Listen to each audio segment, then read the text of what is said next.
friends, Sarah here with Boho Stitchery, and it is Monday, so it's time for Make and Knit Monday. So if you want to learn how to knit, grab some needles and some yarn and join me for Making It Monday. Hey friends, Sarah here. Today I want to show you how to knit a washcloth.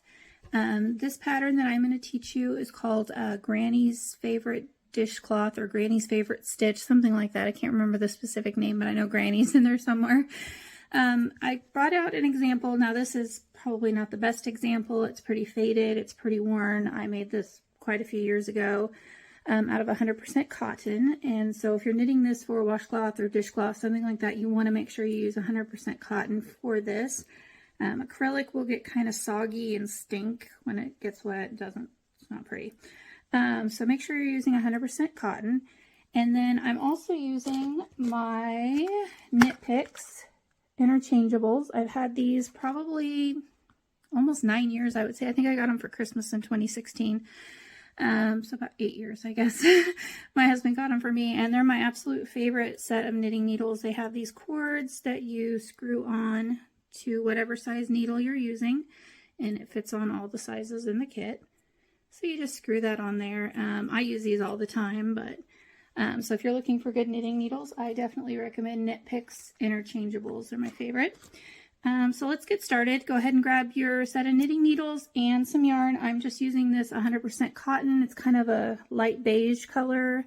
I think I got this one at Walmart. It's like Mainstay or whatever their brand of yarn is, or cotton yarn, but it's pretty cheap. I got it for like maybe less than $3, and you get quite a bit. I don't know how many ounces because I don't have the band anymore, but if you like kind of that color, I thought that was pretty. It's kind of a light cream or beige. It almost looks gray on camera, but it's more brown.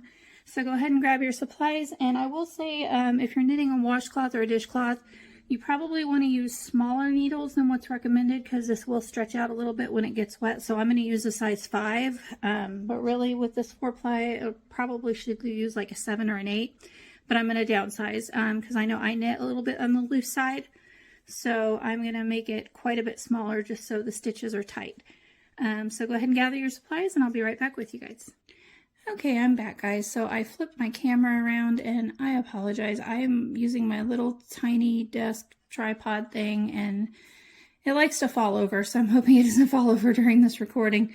My big tripod that I really liked broke, and I just haven't been able to get out and get another one, so I'll try to do this the best I can, kind of off the side and under this camera.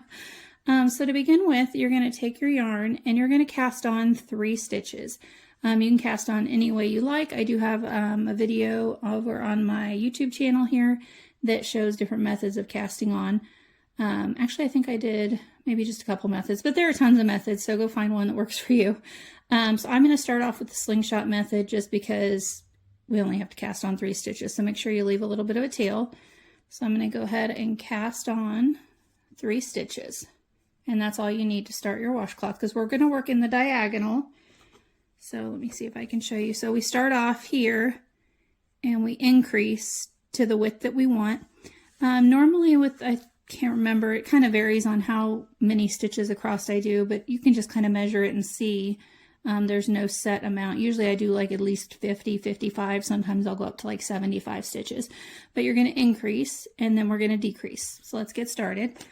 We've cast on our 3 stitches. So now we're going to do a prep row. So we're just going to knit these 3 stitches, and that's it.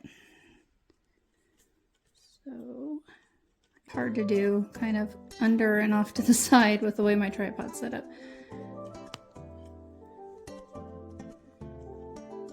And normally, you guys, if you watch my videos, you know I usually yarn over and then slip the last stitch, but for this first row I am going to knit. Just kind of add some stability. Then we're going to turn our work. So our working yarn is back to the right.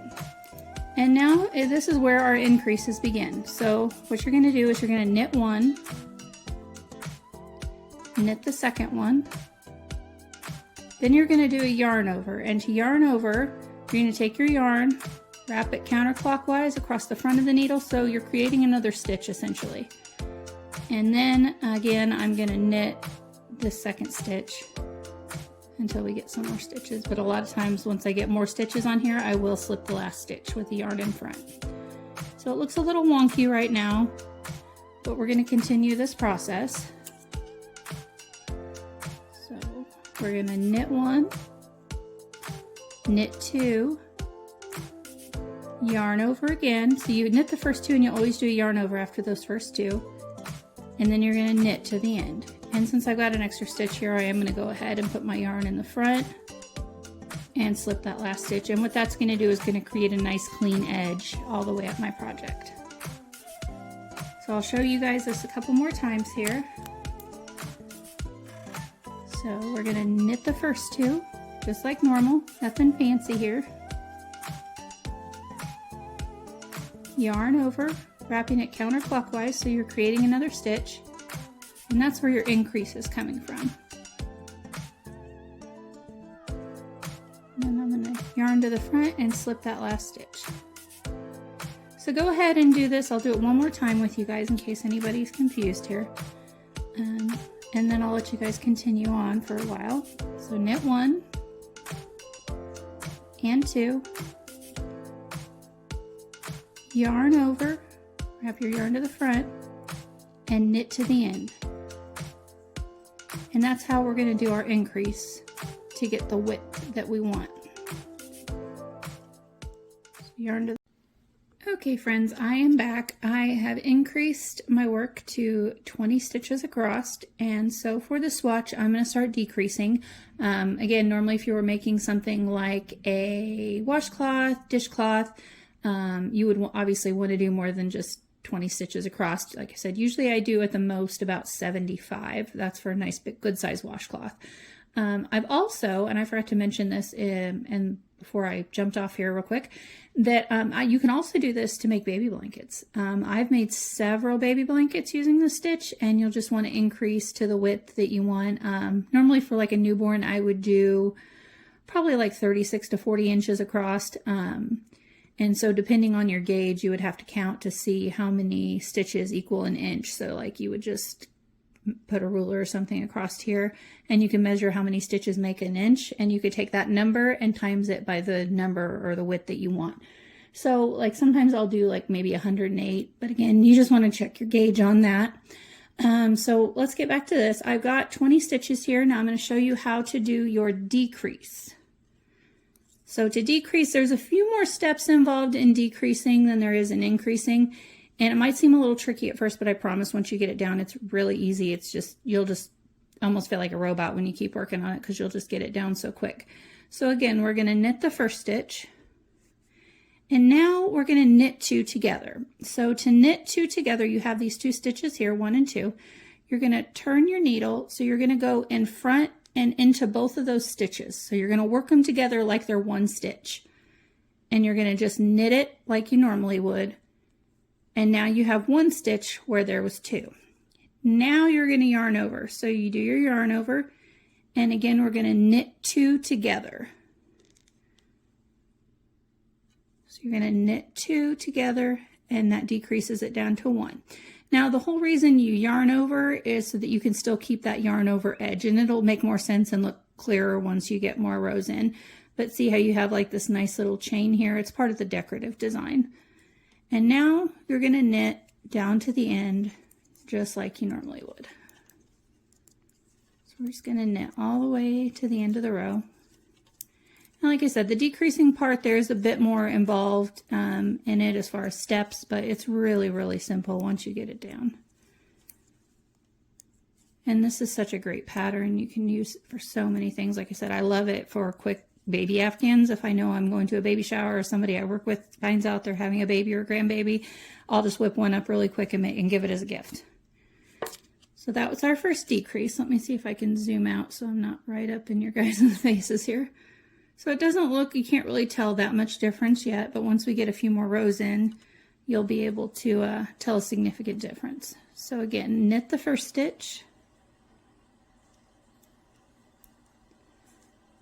knit 2 together, so you go into the second stitch here, and sometimes this is slippery, so if you have aluminum needles like these, you just have to hold on to them a little bit so they don't slide off and drop.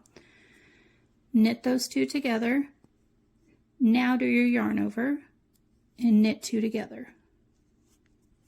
So you're going to start every row with your decrease, knit 1, knit 2 together, yarn over, knit 2 together. So as long as you have that rhythm down, you'll be just fine.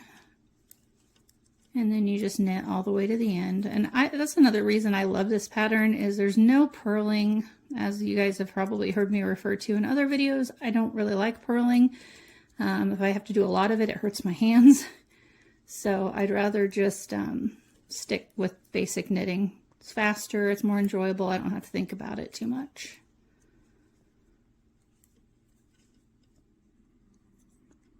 So you're just going to knit to the end, nothing fancy. Yarn over and slip your last stitch. And now you can kind of see now that I've got some few rows done.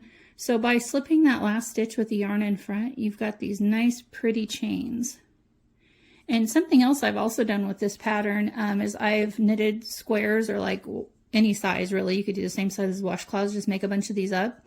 And then you can sew them together and make kind of a scrappy patchwork afghan. So I've done that, I think, once or twice before, and I don't really like to sew my work together, but if you're not a person that doesn't mind sewing, you can easily make a bunch of these squares up and sew them together and sew them into blankets or whatever. So I'll do this one more time with you. Knit 1, knit 2 together, yarn over, knit 2 together, and then you're going to knit all the way to the end, slipping that last stitch with the yarn in front. So go ahead and keep working the decrease, and I will see you guys when I'm done. Hey guys, so I have decreased down to about 5 stitches left, and I want to show you because the last few decreases are going to be a little bit different because of your number of stitches. So we have 1, 2, 3, 4, 5. So we're going to get back down here and knit this first stitch. There we go, that's a little better. Not like all up in the camera here. So you're going to knit the first stitch, knit the next 2 together just as you have been, yarn over, knit together, and then instead of doing your yarn over, so we knit 1, knit 2 together, instead of doing the yarn over this time, since there's only 2 stitches left, we are going to knit these 2 through the back loop. Now to do knit through the back loop, you're going to stick your needle here on the back side underneath both of these legs. So go into your stitches, but on the back side. Or if this is too difficult, you can knit just standard like you have been. But I like to go through the back loop on this last stitch because it keeps the edge nice and the same as it has been. And then I'll knit these 2 together, and you still have somewhat of a chain, so the edge looks nice. So you have 3 stitches, just like when we started. You had 3 stitches, increased, decreased, back down to 3, and now you're just going to cast off. If you need help casting off, I do have videos on different methods of casting off I posted last week, so you guys can check that out as well if you need a refresher on how to cast off. So I'm going to knit 1.